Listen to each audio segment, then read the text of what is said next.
Welcome to our January 28th edition of the Saturday Simulcast. Thank you to our sponsor, the Purdue Union Club Hotel, the BoilerUp Bar, the 811 Bistro. We appreciate all they do for us. And we will bring you our first segment, which is with myself, Brian Neubert, and Mike Carmin as we break down Purdue basketball.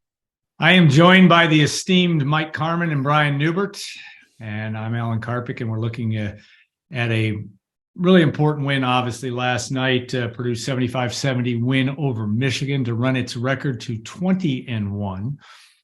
And Mike, you were in the environment at Chrysler Arena last night.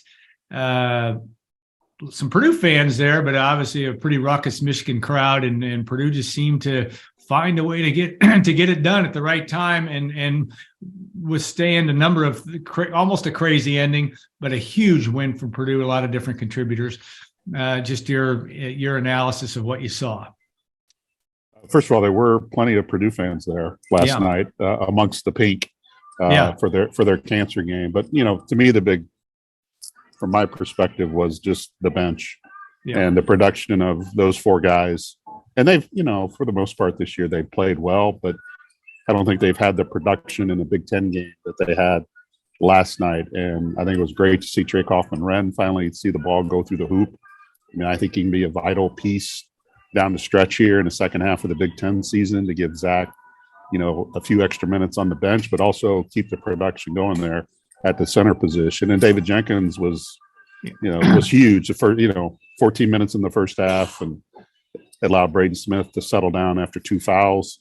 And that's the thing about, what the bench did.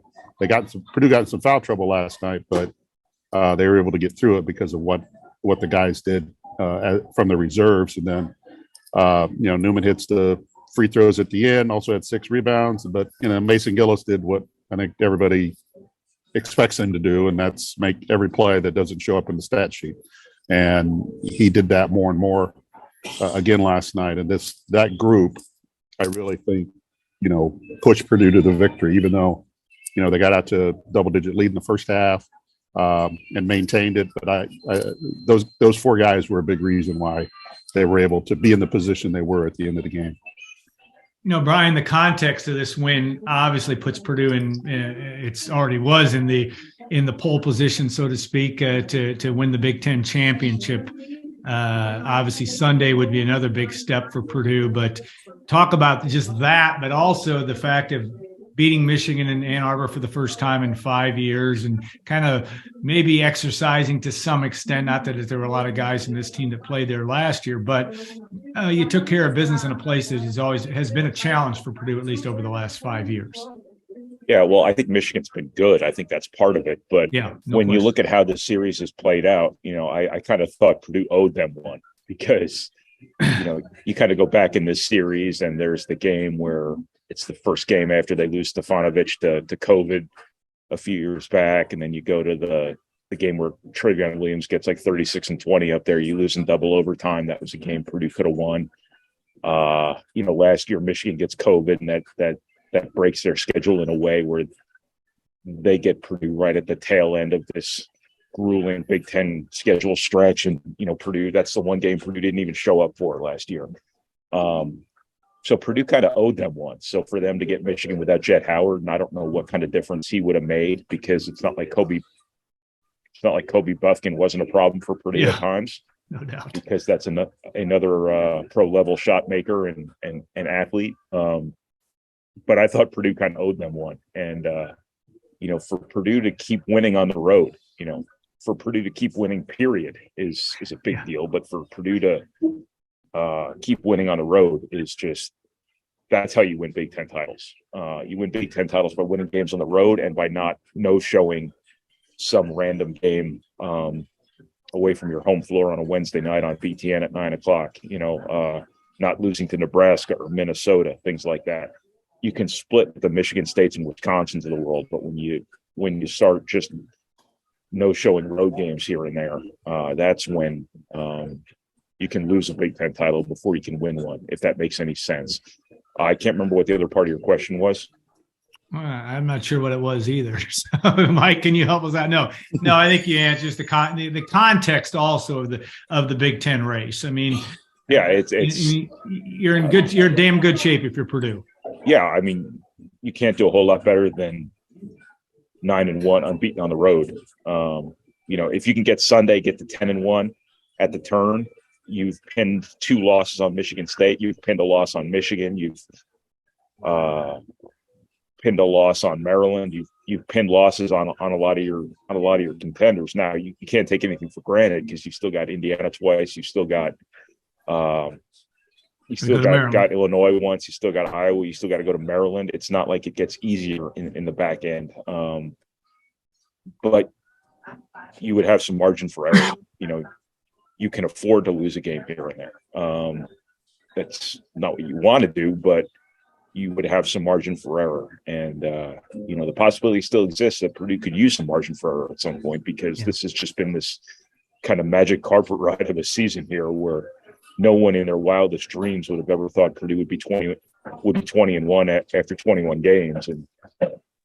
But everything about what Purdue has done so far, and this was the main point I took away from the Minnesota game, everything they've done this year speaks to consistency. I don't think they're going to beat themselves. I think they're very unlikely to just not show up for a game. I don't think they're going to phone any in. I think whoever beats Purdue the rest of the way is going to have to beat them. I don't think Purdue's going to beat itself the way last year's team beat itself way too often. Mike, you stood next to David Jenkins Jr. after his, I think, its best performance as a Boilermaker. I don't think that's probably not arguable. He certainly is most important. And, Braden Smith still may not have been quite as good last night, but still did some really good things. But just how much does that mean, to have David Jenkins and just maybe talking to him and what was going through his mind of really making a major, major contribution in a game that Purdue needed everything he brought to the table yesterday? Well, I think this goes back to the theme of these guys where they are ready when they come off the bench. Now, the production doesn't always follow when they come off the bench, but they appear to be ready. And when Matt Painter's talked about this a lot. When guys get extended minutes that come off the bench for whatever reason, Trey Kaufman or David Jenkins or Brandon Newman or Mason Gillis, they're better, and they get in a rhythm and they're better. Now, that allows you to sit a Braden Smith when he has 2 fouls, or allows you to keep somebody on the bench that you're going to need in the second half. And Braden did a great job in the second half when he was in there, but I just think these guys are ready. And even though the ball hasn't gone in the basket for Trey Kaufman, most of the Big Ten season, went in the basket at the right time last night. And what kind of springboard can that be for him? Because, you start looking at what you can, Zach E's going to give you a pretty consistent 20 and 10 game every time. But if you can add 5 to 8 more points to that position, and maybe 5 rebounds to that position, that this really enhances their game and enhances Purdue's games, and it opens up a lot of things. But those bench players have been ready all year. And finally they got the production to go with it last night. Yeah, Brian, you've been watching Trey Kaufman run for what seems like years. Obviously his game has changed. It doesn't seem like years; it's been years. Yeah,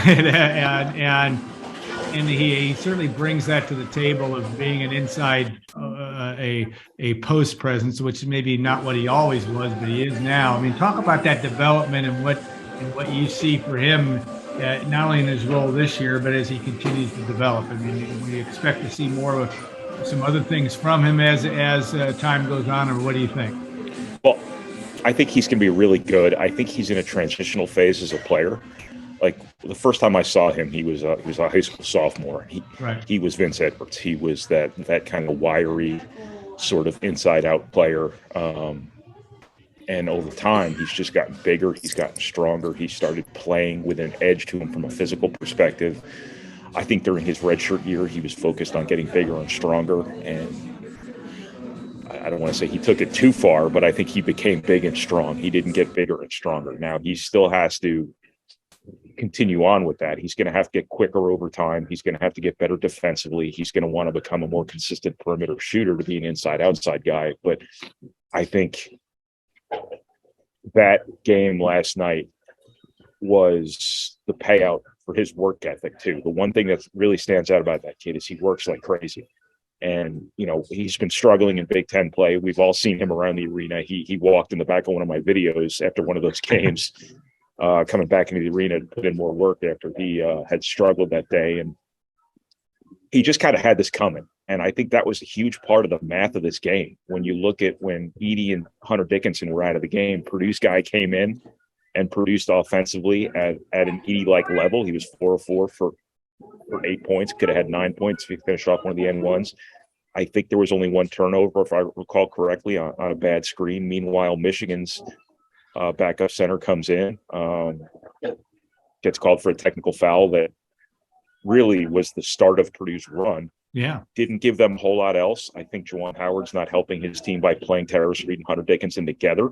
I think that kind of allowed Purdue to kind of do that one-man zone thing with Zach Edey. Whether or not that was a net positive for Purdue, I don't know. But I think for as much as we talked about the battle of the two premier big men in this game, it was the backups that really loomed large in this, and Purdue won that, by a wide margin. And that's because of Trey Kaufman. Mike, Sunday's game, Michigan State comes calling. Indiana is Purdue's A rival, but Michigan State may be A1, so to speak. And yet Tom Izzo, much has been documented and talked about his call out to the officiating after the Michigan State-Purdue game a couple of weeks ago. Michigan State hung on. They need the signature win, though I think they're probably pretty safe at getting in the NCAA tournament if they continue to play kind of at the level they're at. But what pitfalls do you see on Sunday in front of what will be a raucous environment? What is it, 15,000 white shirts, throwback jerseys on down the line? I mean, it's going to be a big time environment in Mackey. Well, I mean, that was a very close game a couple of weeks ago in East Lansing, and it easily could have gone to Michigan State, but Purdue made the plays down the stretch. So what does Michigan State change in how they defend Edey?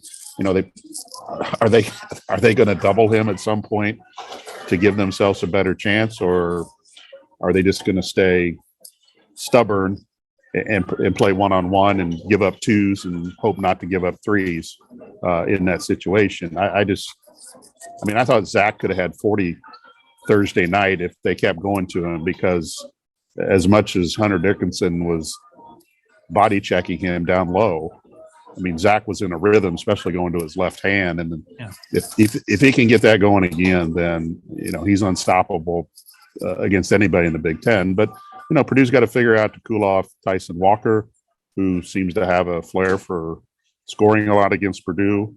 So they've got to keep him in check. And, then they've still, they're going to have to rebound well again because of what, that's what Michigan State does really well. And you're going to still have to get some production off the bench. It probably won't be at the same level, but that's part of the consistency that you want to see from this team now in the second half of the Big Ten season. Your starters are going to give you what they give you, but what are you going to get from the guys off the bench? And if they can just maintain a level of production and not lose leads, but build them and maintain them, so when the starters get back, then that'll be a positive. But as much as you talk about the bench, Fletcher Loyer once again in the second half Thursday night kind of stepped up. He's become a second half player for this team, and he's, as we all know, he's not fazed by the moment, enjoys the moment, and I think this team does enjoy being yelled at, being screamed at, and what other words the fans use against them. I think they enjoy that and they thrive in that. And I do think that motivates them to a certain point. Yeah, no question. One change for Michigan State, Brian, will be Malik Hall's return. He did return last night on Thursday night against Iowa and was impressive. He had an impressive dunk and was very mobile.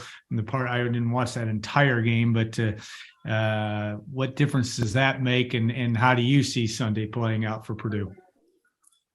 Well, it'll be interesting to see if Michigan State now can go to lineups where they have Malik Hall and Joey Hauser as their 4 and their 5. You're not going to be able to guard Zach Edey that way, but they'd have to they'd have to do something creative in that regard. That way you'd have two perimeter guys out there. And what you see against Purdue is you see people really trying to isolate Edey in space to either drive past him or shoot over him. He's doing a much better job with that than I think anybody that size can be reasonably expected to do. But it's still the realities of being 7'4", 290 pounds or whatever he is. So Michigan State's ability to play small ball in that regard might be enhanced a little bit, but I would look for them to go back to what kind of worked for them in East Lansing. They were running Caleb First and Mason Gillis off a lot of off-ball screens and getting Joey Hauser to the basket, getting Joey Hauser jump shots. I would expect that to be a big part of what they do. Now, from a defensive perspective, what they do, I don't know. Izzo tends to do things the same way and continues to go one-on-one in the post, ask an awful lot of not only his center, but of the officials. And, obviously he started to lobby publicly right after that Purdue game, knowing full well he was going to play Purdue again in 2 weeks. And you just hope for Purdue's sake and for the sake of, the integrity of college basketball that refs aren't swayed by that. I thought that first foul on Edey last night was insane, was classic. We just called Hunter Dickinson for a foul. This has to be even. Right. Because he didn't impede his progress one bit on that end one. So you just hope, once again, for the sake of the integrity of Big Ten basketball, people don't say, oh, well, after the last game, Tom Izzo was upset that Zach Edey didn't get called for fouls, so we're going to give Zach Edey 3 fouls today. That's just kind of the one thing about refs is that they are human beings too. And, they probably have the same urge we do to shut our critics up, and it's a full-time job. That's not supposed to happen to you necessarily on your home floor, but you do kind of worry that, Edey might get a call or two that haven't gone against him, start going against him, starting with this game tomorrow. It's just a matter of. I thought Painter's comment after the game was really good about how when Terrace Reed got called for the technical, that the refs would even it up real quick, so keep your mouth shut. And that might be kind of the story of what I'm talking about here, is where Purdue just has to be extra careful because they might be looking to call something at times. Yeah, no doubt that's going to be fine. All right, landscape of the Big Ten. Mike, we talked a little bit about this before we started this segment. It's not over yet, but it still seems like a lot of mishmash between teams number 2 through 12, maybe in the league. There's going to be some teams that are going to lose games. I understand Northwestern and Rutgers, as it stands on Friday, are at 3 losses. Rutgers has a rough road to hoe. Everybody's got a rough road to hoe in the Big Ten, but what do you see? Do you see anybody emerging? Is it Indiana that's going to emerge out of this group? How do you see that? I don't know if it'll be Indiana, but probably Indiana, based on they have 2 games against Purdue, probably is in the best position to potentially catch Purdue, or at least draw even with them, hoping that Purdue will, lose at Maryland or, somewhere else along the line in the month of February. And Indiana would need to beat Purdue twice, I think, to have a chance. But right now, they would be the team. We all question whether Northwestern can keep up what it's doing, and we won't know that answer until the end of the season, or we won't be convinced of that answer until the end of the season. Rutgers doesn't appear to have the offense to go on an 8 or 9 game winning streak. So this is Purdue's championship to lose right now, and they can absorb a loss and still win.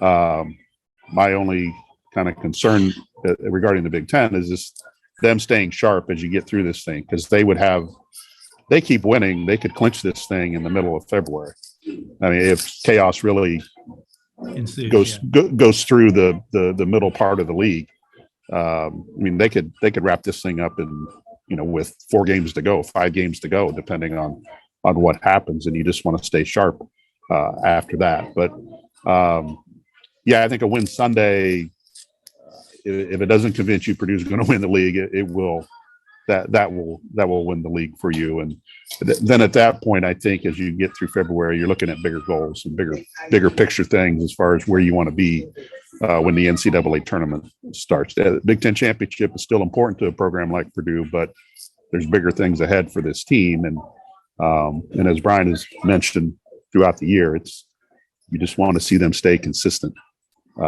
with their play, with their performance, and kind of let things play out from there. Yeah, Brian, anything to add to that? Because you talked about, basically you beat Michigan State and Michigan. It's really going to be hard for anybody to catch Purdue, especially how Purdue's playing. Is that still pretty much the way you look at things? Yeah, I think that Purdue has done just enough to stay above the fray. I think it does bear mentioning that the difference between Purdue being 9-1 in the Big Ten right now and Purdue being part of that 12-team quagmire is Fletcher Lawyer's 3 at Ohio State, Zach Edey's game winner at Michigan State, and overtime at Nebraska. Now, that being said, Rutgers, obviously that comes down to a game winner too, but Purdue's ability to be 4-1 in really close games is a pretty narrow difference between them and everybody else in that league. No one in that middle has really emerged as that threat to Purdue. So it's that old line from The Godfather that, our true enemy is yet to reveal itself, themselves, whatever word it was. I heard you mention Indiana before. I don't know if you watched the Minnesota game, but I did. Yeah, I watched it, but that was the first quad 3 loss that ever came out of a win. Who else in the Big Ten can win 3 games in a row, let alone 9? I only say Indiana. Even. Everybody's even. And I only say Indiana because they get to play Purdue twice. Yeah, and that's nobody else gets. I mean, Northwest. I guess does Northwestern play Purdue twice? I can't remember. Just once. Just once. But Indiana has the best position because they can chop 2 games off that lead, but then they have to take care of business in other games. Yeah, I was just kind of using them as an example of right. Who else in the Big Ten is good? I mean, Purdue's number 1 in the country. Nobody else is ranked. Not that that's scripture by any means. Not that that's a stone tablet, but who else is good? Who else can be consistent? I don't know. Michigan State gets Malik Hall back yesterday and might have lost that game at home to Iowa yesterday. If Iowa could throw a pass to a shooter's torso and not his feet to win the game. I don't know. I have no idea who else is good. I have no idea who the threat to Purdue would be as of this moment. Yeah, good question. Illinois also, we didn't mention them, but they lose to Indiana at home. Who the heck knows? I'll take the field if we have to say if Purdue going to run the table, but still, you got some cushion and likely more cushion to come as teams 2 through 13 or 2 through 12 beat up on each other through the rest of this conference schedule. All right, guys. So we appreciate all your wonderful clairvoyance of how this is all going to play out here in the next period of time.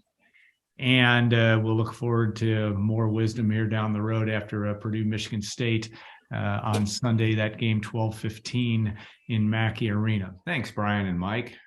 And now we'll bring in Tom Dienhart to talk some football. Busy weekend of recruiting, a lot to get caught up on. We are joined by Tom Dienhart, Alan Karpick here for Golden Black Live, and as much men's basketball has captured the imagination of a lot of folks. A lot going on in the world of football behind the scenes, roster management, recruiting, all of this. And Tom done a great job of being on top of that.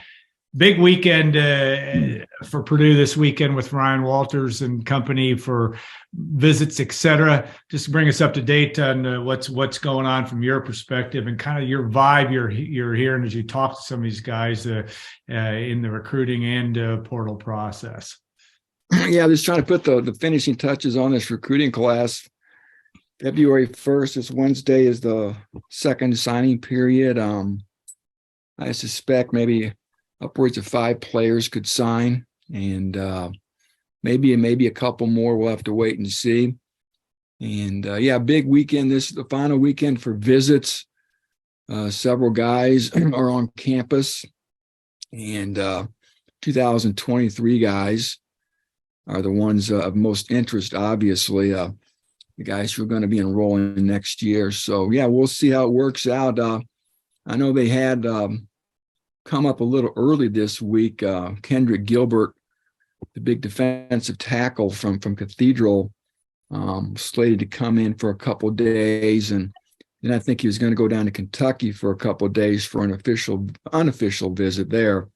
And then, of course, hopefully Purdue hopes he signs with them on Wednesday. And from everything I hear, Purdue's still the team to beat, and I think they expect him to sign with them. But as you know, these things are never a done deal until you get a kid's signature. Yeah, that would be a big get, obviously, just because they put so much into him, even in the old staff did, and to be able to retain him kind of be a big thing in terms of trying to make a mark in the state of Indiana, don't you think? Yeah, they've done a good job getting out to a lot of high schools, not just in Indiana, but obviously across the Midwest, down the east, up and down the eastern seaboard into Texas, across the southeast. A lot of offers have gone out this month. Anybody who follows these coaches on social media can see their activity, and they've all seen the players tweet out offers. These are 2024 guys for the most part getting all these offers, obviously, seniors to be in high school. But again, like I said, they're trying to fill out this 2023 class, Alan. Yeah. They signed 12 players in December, and by my count, and according to the scholarship distribution chart on our website that I have pinned to the top of the message board, and I think it's pretty accurate, they're tight right now on scholarships. I believe I have them down for 81 of 85 being accounted for. So I think, we're going to see more change throughout the spring here, especially after spring football. I imagine some players are going to leave after spring football. Purdue, I'm told, is going to be very active in the portal in May when it opens back up from May 1st to the 15th. So right now, again, they're just trying to get this class sealed up, this high school class sealed up. Like I said, 12 sign in December. I think 5 could sign on Wednesday, maybe a couple more. The names I've got, if they mean anything to people, again, I mentioned Kendrick Gilbert. Yeah. George Barron, the tight end from Mount Vernon, an in-state kid. They got a commitment from the offensive tackle from the junior college, Isaiah Walker. I think they're going to get the receiver cornerback from Festus, Missouri, Armand Branch. I think they're going to get the big offensive tackle from Orlando, Christassen St. John. Branch is visiting this weekend. I'm pretty sure he's going to commit. And I think St. John will too, or St. Jean. He visited last weekend. He's not taking any visits this weekend, so I think that bodes well for Purdue. There's a couple other guys coming in this weekend who are 2023 guys I think they have a good shot at. A wide receiver, cornerback from Orlando, Derek Rogers, and a sort of an athlete from Nitro or Hurricane, West Virginia, Mondrell Dean. So maybe there'll be 7 guys, Alan, sign on Wednesday. Now, I do know there's a cornerback. There's a transfer portal cornerback that's visiting this weekend, too. I have not been able to pin down a name, but I was told that's the case, too. And, Alan, to me, cornerback is Purdue's biggest need in the portal. Yeah, interesting, because you've certainly talked about that really from the get-go on that, because, Purdue's, a lot of attrition there, but that's a position that, especially in a defense with Ryan Walters, at least what we saw at Illinois, an extra premium on that. You need to have playmakers at that position if you want to be able to do. You have to do that in football, but you really want to if you're in Ryan Walters' defense. Is that the way you look at that as well?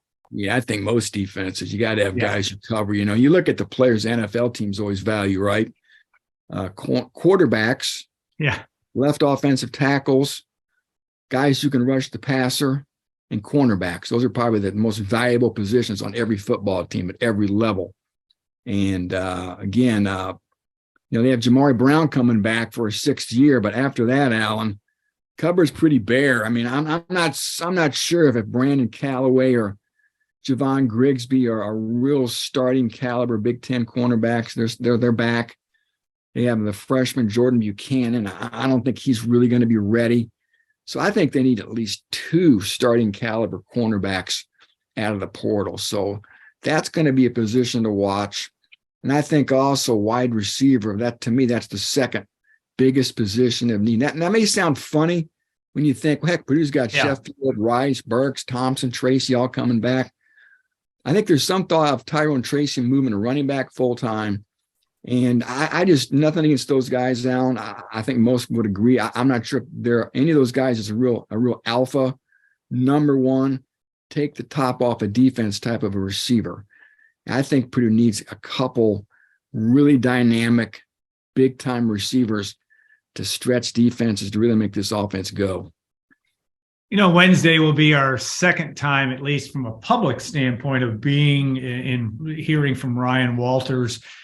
You know, again, the guy's been extremely busy since his day in the sun and his initial press conference and being announced at Purdue. Just your sense of him, and again, it's maybe a little bit of an unfair question because you haven't had a chance to be face to face with him a great deal, but you certainly are seeing how he's working and what he's prioritizing.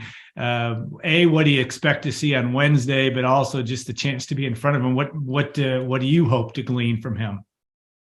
Well, I mean, he's very personable. You know, he's young, he's vibrant, he's very engaging, and he can connect to anybody and everybody. I think we've already seen glimpses of that. So, he's built an interesting staff, a very young staff. We talked about that last week, and you know, this last week too, Noah Joseph was hired. Right. He's going to be Purdue's general manager. And Noah Joseph, I think is going to be a very integral part of this program, a real behind the scenes guy who's got his hand in recruiting, the portal and high school recruiting, helping him organize all that. And he's going to be, I think, involved with NIL as well. And just a general operations guy, chief operating officer, if you will. Think of him as Ryan Walters' right-hand man. Yeah. Noah Joseph came from Missouri, where he was an analyst for Eli Drinkwitz the last couple of years. He's been an on-field coach. He was a co-defensive coordinator at Rutgers with Chris Ash. He's coached at North Texas. Just a good guy. And I think he's going to be real valuable to helping Ryan Walters, you know, keep this program on track. And he's going to have, I think, his hand in every aspect of this program, much like an NFL general manager. Yeah, kind of the way things are going, obviously, in the world of college football, not only from a personnel standpoint, but NIL, et cetera. It's just the way it is. All right, Ryan Walters, as we understand it, will be announced kind of his public coming out in Mackey Arena on Sunday, and one would expect as Purdue takes on Michigan State in what will be obviously a sellout environment for the nation's number one ranked team. Just his personality, you know, you have a sense for the fan base of certainly there's some trepidation anytime you have a change in coach, but seems to me that the fan base on the front end is certainly intrigued about what they're going to see, and I think he's got a chance to kind of he's won the press conference, but maybe also win the fan base early on with his work ethic and maybe what he's trying to get done. What's your sense? Yeah, I mean, he's probably going to come out and wave. I don't know if he's going to talk or anything, but I'm sure it's going to be thunderous applause. And yeah, okay. The honeymoon's going to run right up to September 2nd, Alan. Yeah, when they kick off against Fresno State. So that's how it should be, right? Every coach wants to get off to a good start, and you need all the help you can get. You want everybody behind you. It's easy to get behind your new head coach wherever you're at. And, you know, the early returns have been positive. Again, it's a small sample size, but, you know, like I said, you're going to be judged from September till November. Yeah. And we'll see. That's where the intrigue begins to drip. And he's got his challenges, Alan. Let's not kid ourselves. There's roster deficiencies that still need to be addressed. The schedule, it's got a lot of heavy lifting. I talked about Fresno State, Alan. When you get a chance, look what Fresno State did last year. You got Tripp, coach too. You got Fresno State, you got Syracuse and Virginia Tech. Those are your non-conference games. Michigan and Ohio State are on the schedule this year. I think 4 of the first 5 games are at home, which is going to be nice. But still, like I said, there's a lot of intrigue, and I'm really fascinated to see how this thing unfolds. If he can cobble together a bowl team, I know I'm getting way ahead of myself here, but that's what we do in the media. We look around 4 or 5 corners at once and try to make projections. And can he get Purdue back to a bowl game? If he could do that in year 1, Alan, that would be very impressive. Maybe I'm underrating things. But again, it's going to be fun to watch his staff work. Let's see how the staff looks on game days, how they manage a game. And let's see how they develop this quarterback, Hudson Card, the new face of the program, too. Yeah, no doubt. And that's going to be that's why it's interesting and why it's fun to see what's going to happen, because the slate has kind of been wiped clean in a lot of ways with this new group, and there is the opportunity for a lot of energy, but boy, that's a tough schedule as you mentioned. But we'll look forward to more of your coverage as we look at football recruiting and National Signing Day, which will be Wednesday, February 1st. We expect a press conference that afternoon. There'll be more of that as we move forward. So, Tom, thanks again for everything, and we will be back in a couple of minutes, joined by Mike Carmin and Brian Neubert. We'll talk some Purdue men's basketball after the Boilermakers win on Thursday night at Michigan, and what will be, as Tom already outlined too, not only Ryan Walters' appearance, but it will be a big night in Mackey Arena, big afternoon, I should say, on Sunday. Thanks so much, Tom. And I also want to thank Mike Carmin and Brian Neubert. And of course, the good folks at the Union Club Hotel, the BoilerUp Bar, 811 Bistro. Busy weekend this weekend with the Sunday's basketball game. We appreciate all they do for us at goldenblack.com. Okay, stay tuned next week. We'll have more talk about leading into the Purdue-Indiana game and much more on our next Saturday Simulcast. Have a great week, everybody.